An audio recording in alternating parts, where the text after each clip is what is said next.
құрметті көрермендер, бүгін Абай облысы мәслихатының 8-ші шақырылымының бірінші сессиясы өтеді. Күн тәртібінде Абай облысы мәслихатының төрағасын сайлау, мәслихаттың тұрақты комиссияларын құру және депутаттық фракцияны тіркеу мәселелері қаралады. Сонымен бірге депутаттарға төсбелгілер мен куәліктер тапсырылмақ. Біз бірнеше шақырылымның депутаты болған тәжірибелі халық қалаулыларымен, жаңадан сайланған жас депутаттармен тілдесіп, жоспарлармен танысып, облысымызды өркендету жолында қандай жаңашылдық енгізуге үлес қосатындарын сұрайтын боламыз. Бүгін Абай облысы мәслихатының 8-ші шақырылымның бірінші сессиясы өтті.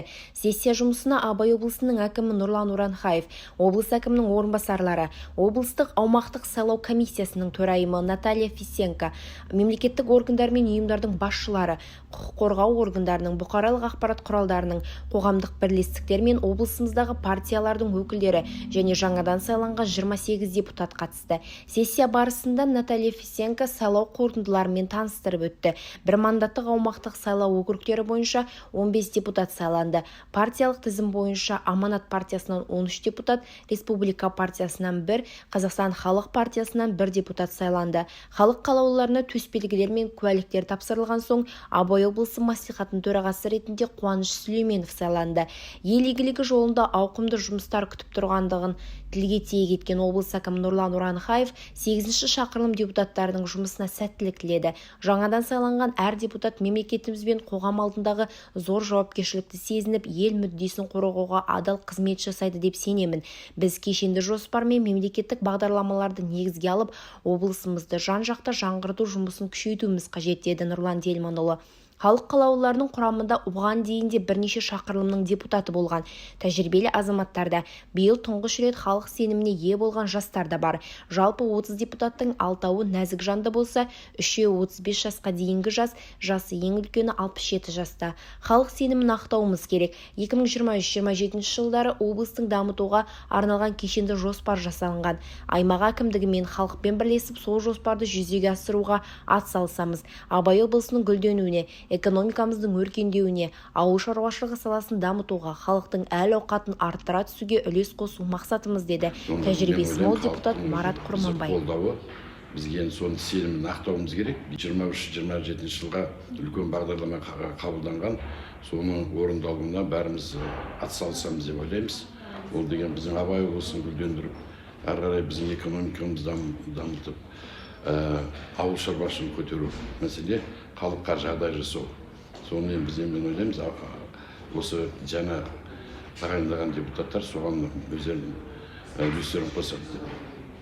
Сондықтан біз енді әрі қарай да осы Абай облысының дамуына әкімшілікпен бірге қосылып, халықпен бірге, мына бізде қоғамдық кеңес деген бар, солармен бірге қосылып, әрі қарай Абай облысының дамуына қызмет жасаймыз деп ойлаймын.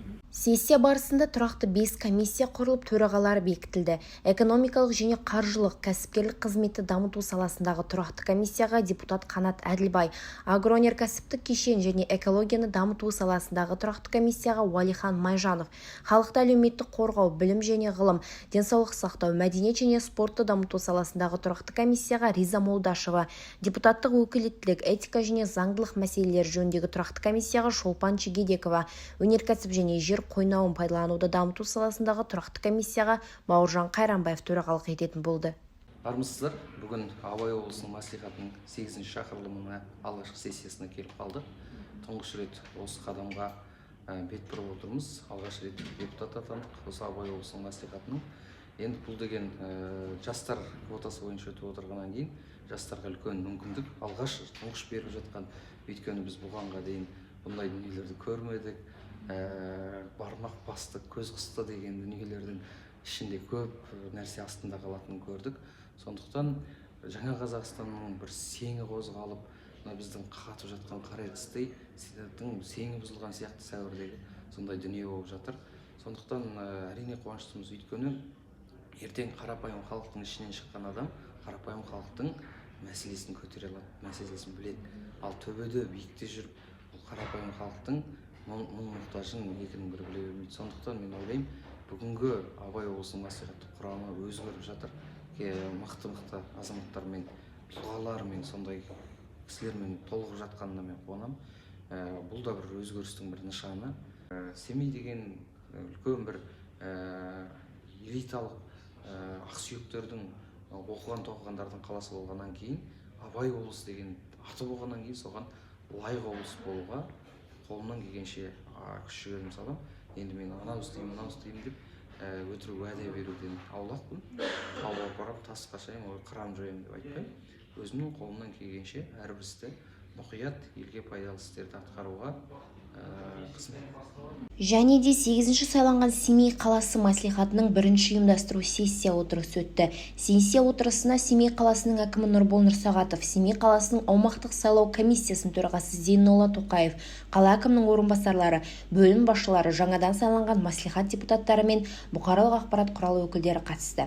Сессия барысында қалалық мәслихат төрағасы лауазымына Данияр Шәкәрімовтің кандидатурасы ұсынылып, депутаттар кандидатураны бір ауыздан мақұлдады. Сонымен қатар Семей қаласының әкімі Нұрбол Нұрсағатов барша депутаттарды құттықтап, ел игілігі жолындағы қоғамдық қызметтеріне сәттілік тіледі. Құрметті депутаттар, біздің алдымызда зор міндет пен үлкен жауапкершілік тұр. Жаңадан сайланған әр депутат қоғам алдындағы жауапкершілігін сезініп, жұмыс атқарады деп ойлаймын. Әрбір депутат өзі сайланған аумақтың кем-кетігін түгендеп қаламызды көркейту жолында күш жұмсайды деп сенемін, деді қала әкімі Нұрбол Нұрсағатов.